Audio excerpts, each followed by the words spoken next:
Salut, c'est les Jérôme. Pour cette première vidéo de l'année, faisons comme l'année passée, car on trouve que c'est un bon moment pour vous présenter le planning des choses qu'on a prévues pour cette nouvelle année.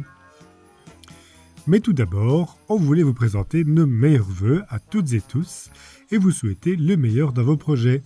Pas trop de difficultés, pas trop de mauvaises surprises, du plaisir à la tâche et puis beaucoup de réussite et on l'espère bien, plein de satisfaction.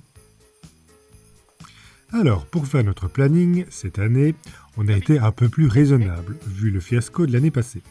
Et on sait qu'au final, rien ne se passe jamais comme prévu, donc ça va être plus calme, entre guillemets.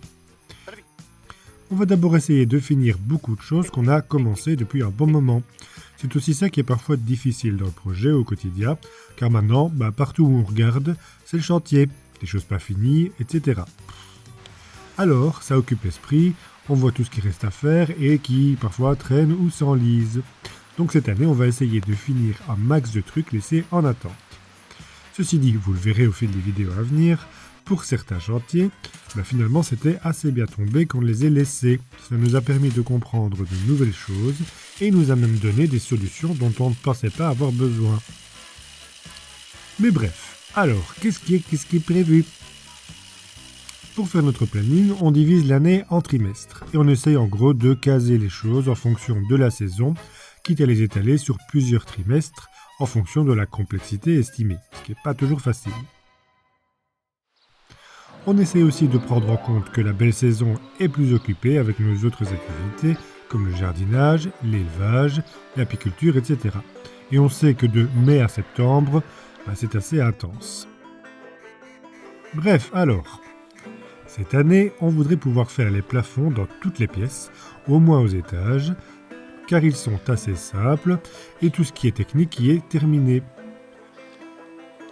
On voudrait aussi du coup terminer tout ce qui est plomberie, chauffage et électricité au rez-de-chaussée, ce qui nous permettrait alors de réaliser les plafonds et de terminer aussi une petite partie du béton chanvre qu'on n'a pas fait dans les remises.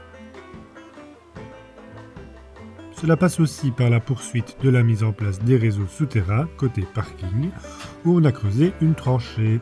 On vous montrera tout ça prochainement. À l'intérieur, il reste aussi la tourelle, dont on a fait la façade arrière, mais dont les planchers du grenier restent à remonter. Il va falloir ensuite qu'on réfléchisse au reste des travaux pour cet espace et l'escalier. Et dehors, alors qu'on l'avait pourtant prévu pour l'année passée, on aimerait terminer le côté de la petite fenêtre de la tourelle. Il faudrait refaire le lateau, ainsi que reconstituer la façade en briques. Puis, côté maçonnerie, on aimerait enfin continuer un peu le mur du fond de l'ancienne usine. On n'y a plus touché depuis 2020, et c'est dommage. Il faut qu'on y avance un peu, même juste un petit peu de temps en temps, surtout qu'à terme, on a prévu des choses pour cet espace qui a beaucoup de potentiel. Ensuite, si tout se passe bien, en 2025, on pourra reposer les pavés à la cave, qui sont toujours au jardin, et clôturer le gros œuvre de la cave. Sinon, on a aussi prévu d'étanchéifier un autre côté de la vanne du canal de sortie de l'étang, qui fuit par le côté, comme on l'a déjà fait de l'autre. Ça permettra d'améliorer la retenue d'eau de l'étang. Et puis, pour le gros travail de l'année, on voudrait commencer à nous attaquer à la façade arrière, côté jardin donc.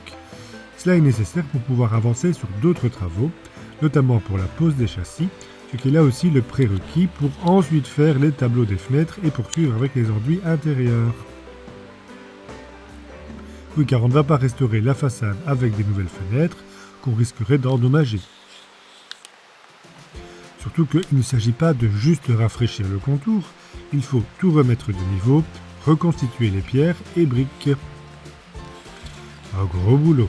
Et on se demande même si on n'en profiterait pas déjà aussi pour faire sauter le crépi ciment de la façade, histoire d'en être quitte.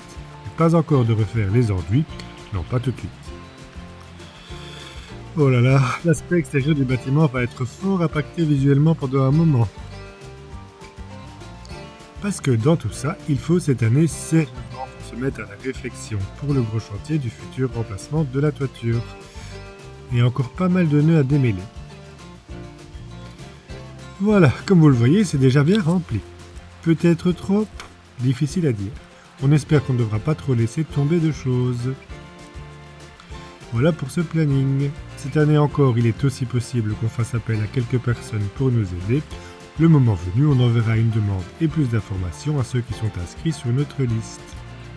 Bon, évidemment, on vous a donné le planning réel de ce qui est prévu pour l'année, mais comme il y a beaucoup de décalage avec les sujets des vidéos qui sortent, ça ne va pas tout à fait correspondre. Mais bon, vous avez le programme. Merci d'avoir suivi cette vidéo. On espère qu'elle vous a plu. Portez-vous bien et à bientôt.